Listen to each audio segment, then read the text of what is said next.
సరే ఇంకో డౌట్ ఏంటంటే నేను కొంతమందిని ఇంటర్వ్యూ చేశాను.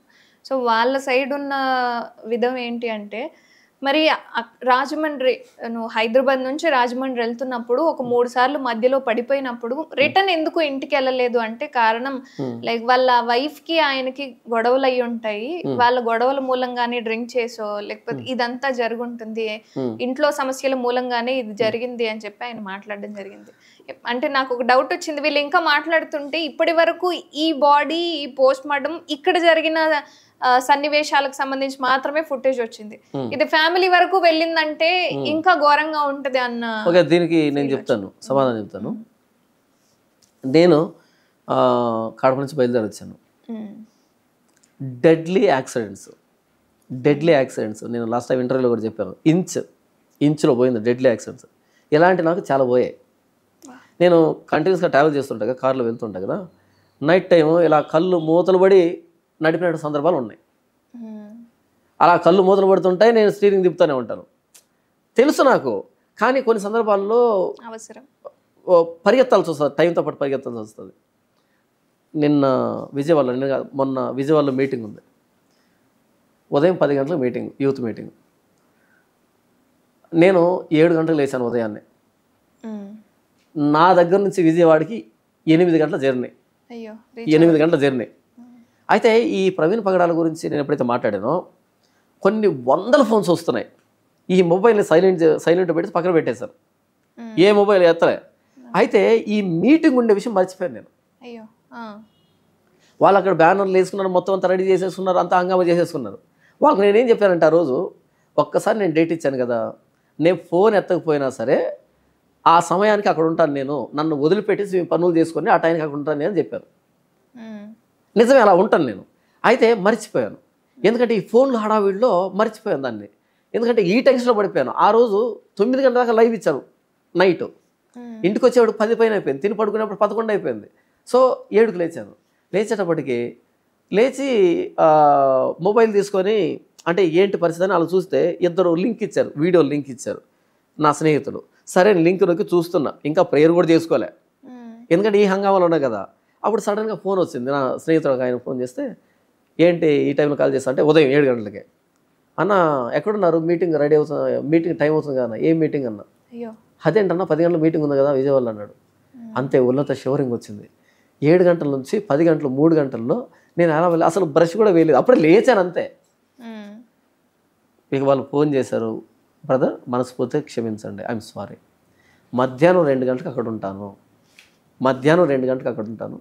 నన్ను మనస్ఫూర్తిగా క్షమించండి, మధ్యాహ్నం 2 గంటలకు అక్కడ ఉంటాను అని అన్నా. మొత్తానికి చాలా డిస్కషన్ జరిగింది. అంతే, జస్ట్ ప్యాంట్ వేసుకున్నాను, అమౌంట్ ఉందో కూడా తెలియదు, ఎక్కాను. ఇక ఫోన్లు వస్తూ ఉంటే కారులో మాట్లాడుతాను, ఎందుకంటే టైం నాకు ఇంపార్టెంట్. ఇక్కడ 7 గంటల కారు ఎక్కాను, ఎగ్జాక్ట్ 7 కారు ఎక్కాను. విజయవాడ వెళ్ళేటప్పటికి 1 అయింది. 8, 9, 10, 11, 12, 1 6 గంటలు. 8 గంటలు వెళ్ళాల్సింది 6 గంటలు వెళ్ళాను. రోడ్లు పరమ దారుణంగా ఉన్నాయి. నేను కింద వెళ్ళలే, పైన వెళ్ళాను, హెలికాప్టర్ వెళ్ళినట్టుగా ఆ రేంజ్లో నడిపాను. ఒకటే మనసులో, ఎందుకంటే ఇక్కడ నా మీద డిపెండ్ అయింది. ఇప్పుడు ఎన్ని మిస్ అయ్యింటాయి నాకు యాక్సిడెంట్లో. సో ఇన్ని మిస్ అయినా సరే, అరే ఒక యాక్సిడెంట్ మిస్ అయింది, ఈరోజు బాగోలేదు, వెనక్కి వెళ్దామని నాకు అనిపించదు. ఓకే ఏదో ఏమైనా పట్టుకున్నాలే, వెళ్తానులే అనే కాన్ఫిడెన్స్ ఉంటుంది. ఒకవేళ నిజంగా నాకు ఏదైనా ప్రమాదం జరుగుతుందని నాకు అనిపిస్తే ఖచ్చితంగా వెనక్కి వచ్చేస్తాను. ఆ రోజు కూడా ఆయనకి అనిపించలే. ఇకపోతే ఏంటంటే ఈ సవేరా లిక్కర్ మార్ట్లో తీసుకున్నట్టుగా CCTV ఫుటేజ్ వచ్చింది కదా, అంటే LB నగర్లో తీసుకున్నాడు ఆయన. మామూలుగా ఆల్కహాల్ తీసుకున్నప్పుడు అనాలిసిస్ పని చేయదు. అందుకే ఇప్పుడు ఒక వ్యక్తి తాగాడు అనుకో, వాడిని కొట్టావు అనుకో, వాడికి దెబ్బలు తగలవు, అంత ఆనవు, ఎందుకంటే ఒళ్ళు తగిలిన నొప్పి ఉండదు కదా. అదే నొప్పి లేనప్పుడు కొట్టామనుకో కొంచెం నొప్పి ఉంటుంది. కానీ తాగినోడు ఏంటంటే వాడు ఎక్కడ కొడుతున్నాడో ఏం తెలియదు. ఇక్కడ నేను మాట్లాడుతున్నది సవేరా లిక్కర్ మార్ట్లో ఉన్నటువంటి CCTV ఫుటేజ్ని పోలీసులు రిలీజ్ చేశారు కాబట్టి దాన్ని ఆధారం చేసుకుని చెప్తాను నేను. ఓకే, మరలా నువ్వెలా డిసైడ్ చేస్తా ఉంటారు మన వాళ్ళు, అందుకని చెప్తున్నాను. సో దాని ప్రకారంగా ఏంటంటే ఆయన పడింది కేసర్లో, అంటే అక్కడి నుంచి చాలా దూరం. సో ఏంటి ఆల్కహాల్ ఏం చేస్తా అంటే అనాలసిస్ని పని చేయనివ్వదు. నెక్స్ట్ పడినా సరే శరీరాన్ని మొద్దుబారేటట్టు చేస్తుంది. తర్వాత ఏంటంటే మీరు కనుక ఆల్కహాల్ తీసుకున్నారనుకోండి, ఇప్పుడు ఒక కానిస్టేబుల్ రాగానే మనం ఇలా చేతులు కట్టుకుంటాం, అయ్యో ఏమన్నా కొడతాడేమో తిడతాడేమో, ఎందుకంటే పోలీసు అనగానే ఆటోమేటిక్ భయం వస్తుంది. కానీ మీరు ఆల్కహాల్ తీసుకున్నారు అనుకోండి, ఏంట్రండి ఇది అంటాం, ఎవరు తెలియదు ఆ సిచ్యువేషన్, ఏంట్రని ఇది అంటాం. ఎందుకని అది అలా మాట్లాడేస్తుంది. సో ఆయన పడినప్పుడు శరీరాన్ని చురుగుదనం ఆ దెబ్బ తెలిసే అవకాశం లేదు. According to Savera liquor footage మాట్లాడుతున్నది. మళ్ళీ నంబర్ 2, ఎందుకంటే ప్రతిదీ చాలా సూక్ష్మం మాట్లాడేది. ఎందుకంటే ఎవడి మనోభావాలు దెబ్బతింటాయి నాకు తెలియదు. ఏం మాట్లాడినా మనోభావాలు దెబ్బతింటున్నాయి, చాలా డెలికేట్గా ఉన్నాయి.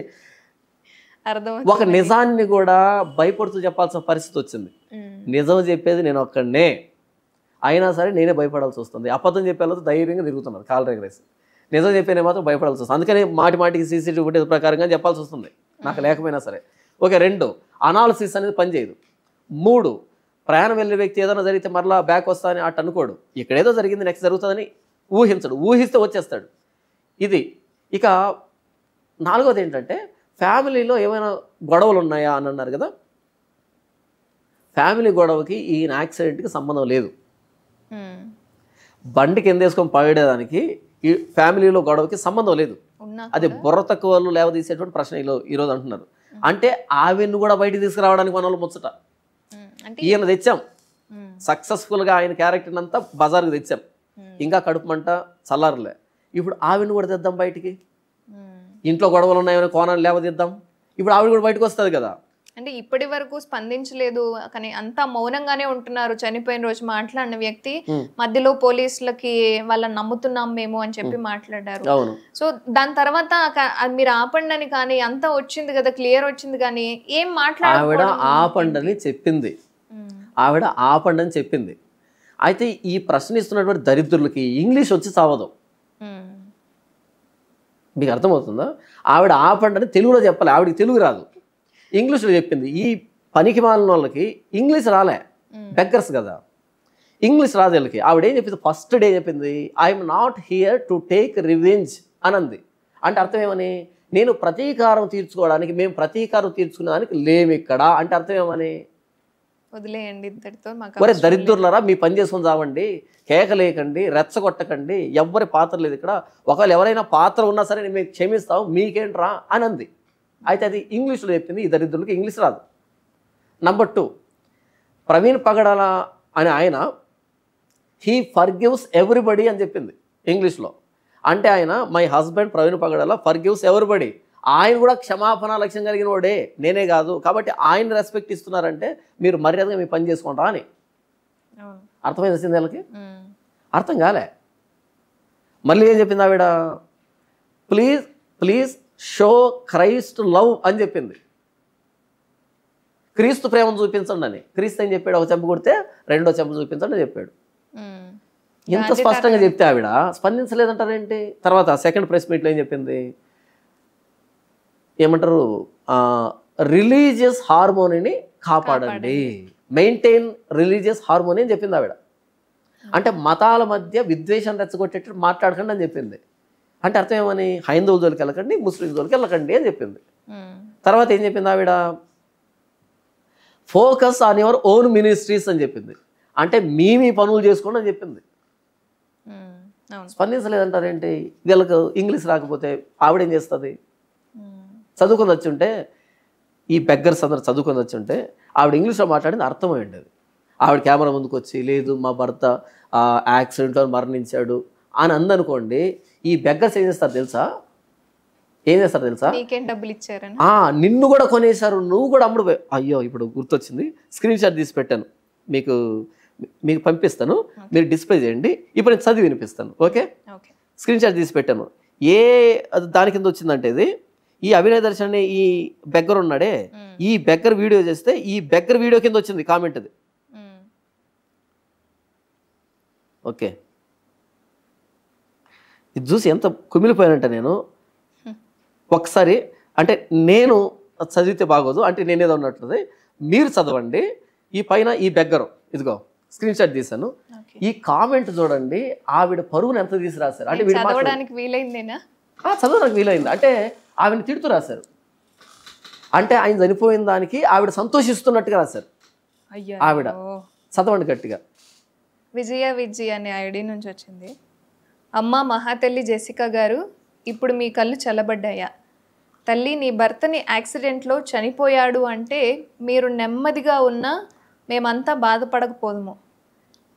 కానీ నీ భర్తని తాగుబోతూ తాగి సచ్చాడు అంటుంటే నువ్వెలా నిద్రపోతున్నావు అమ్మా? అంటే నువ్వు కూడా ఒప్పుకున్నట్టేగా నీ భర్త తాగుబోతు అని. నా భర్త తాగుబోతు కాదు అని నిరూపించలేవా? నువ్వు తలుచుకుంటే ఆయనకు న్యాయం జరుగుతుంది తల్లి. నోరు విప్పి మాట్లాడు. అమ్మ, దయచేసి ప్రవీణ్ గారు ఎవరో తెలియకపోయినా మాకే రక్తం మరుగుతుంది.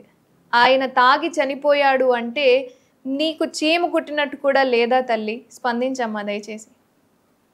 ఇది ఒక్క కామెంట్, ఇది మీకు షేర్ చేస్తాను, స్క్రీన్ షాట్ చేస్తాను, మీరు పెట్టండి. ఇది ఒక్కటే, ఇలాంటివన్నీ దాని కింద ఉన్నాయి. ఇది చూసి ఎంత బాధపడ్డాను తెలుసా? అరే, భర్తను పోగొట్టుకొని ఆవిడ ఎంత కుమిలిపోతుంటుంది. ఆవిడని ఏం చేశారు, వీడి మాటలేని, వీడి నెరేషన్ని. ఆయన అసలు తాగే అలవాటు లేదు ఆయనకి, తాగుబోతు కాదు. ఈయన అంటే రెచ్చగొట్టాడు జనాల్ని. కుటుంబ సభ్యులు స్పందించట్లే, కుటుంబ సభ్యులు చావ చచ్చిపోయారు, కుటుంబ సభ్యులు ఎందుకు ముందుకు రావట్లేదు, నేను ఒక్కనే పోరాటం చేస్తున్నా, ఎందుకని అమౌంట్ అంతా నాకే పంపించండి అని. అలా ఏంటంటే వీడు చేసిన నెరేషన్కి, వీడు ఇచ్చిన బిల్డప్కి చివరికి భార్యను కూడా అనుమానించే పరిస్థితి వచ్చింది. ఇప్పుడు ప్రజెంట్ స్టేటస్ చెప్పంటారా? ప్రవీణ్ పగడాల గారే బ్రతికి వచ్చి కెమెరా ముందు నిలబడి నాకై నేను పడిపోయి చనిపోయాను అంటే ఏ నోరు మూసుకో అనే పరిస్థితి ఉంది ఇప్పుడు. నీకు పైన ఎవరిచ్చారు? పైన ఎవరు ఇచ్చారు నీకు? అసలు హిందువులకు అమ్ముడు పోయాను, అసలు బ్రతికున్నప్పుడు బాగున్నావు, చనిపోయిన తర్వాత నీకు మెదడు పనిచేయాలి సరిగా, నువ్వు నోరు మూసుకొని నేను కొట్టి చంపారా అనే పరిస్థితి ఏర్పడింది ఇప్పుడు. ఆయన వచ్చి చెప్పినా సరే, ఆవిడ భార్య చెప్తే భార్యని తిడుతున్నారు. ఇప్పుడు ఇంకో మాట చెబుతాను, కుటుంబంలో ఏమైనా గొడవలు ఉన్నాయంటే ఏ కుటుంబంలో గొడవలు లేవు చెప్పండి. ఏ భార్యాభర్తల మధ్య మనస్పర్ధలు లేవు చెప్పండి. మనస్పర్ధలు ఉంటే వీడు చచ్చిపోవాలని భార్య కోరుకుంటుందా? అయ్యో, ఎందుకు కోరుకుంటుంది? కోరుకోదు కదా. మనస్పర్ధలు ఉంటాయి, ఈ రోజు మాట్లాడుకో, రేపు మాట్లాడుకో, ఎల్లుండి మాట్లాడుకుంటారు కదా. అంటే ఆవిడను కూడా బయటకు తీసుకురావాలి, ఆవిడ పరువు కూడా తీసేయాలి. వీళ్ళ కుటుంబంలో గొడవలు ఉన్నాయంటే, కుటుంబంలో గొడవకి యాక్సిడెంట్కి సంబంధం ఏంటి? ఇప్పుడు నేను కారులో వస్తున్నాను, కుటుంబంలో గొడవలు అని అనుకుందాం, నా కారు తగిలింది ఇంకో దానికి, లేదా ఇంకోటి వచ్చి నాకు తగిలింది, కాలు ఇరిగిపోయింది, దీనికి కుటుంబానికి సంబంధం ఏంటి? నాకు తిరగడతాను లేదు. హ్యాండిల్స్ పట్టుకోండి, కుటుంబమా?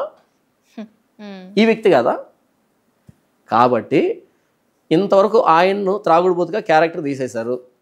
ఇప్పుడు ఆవిడని కూడా బయట తీసుకొచ్చే ప్రయత్నం చేస్తూ కుటుంబంలో గొడవలు ఉన్నాయేమో ఆ కోణంలో బయట పెట్టండి. ఐజీ చెప్పాడు, రాత్రి 9 గంటలకి ఆయన భార్యకి ఫోన్ చేసి నేను విజయవాడ క్రాస్ అయ్యానని చెప్పాడు అని అంటే ఆ కాల్ రికార్డింగ్ ఏమన్నా సార్ అని అడుగుతున్నారు. భర్త భార్యతో మాట్లాడిన కాల్ రికార్డింగ్ వీళ్ళకి ఎందుకు? అయినా వాళ్ళెందుకు కాల్ రికార్డింగ్ చేసుకుంటారండి? పోలీస్ దగ్గర ఉంటుంది అనుకో, అది ట్రాక్ చేయొచ్చు కదా. కానీ భర్త భార్యతో మాట్లాడి భార్య భర్తతో మాట్లాడేవాడు కాల్ రికార్డింగ్ మీకెందుకు? అంతే కదా కదా.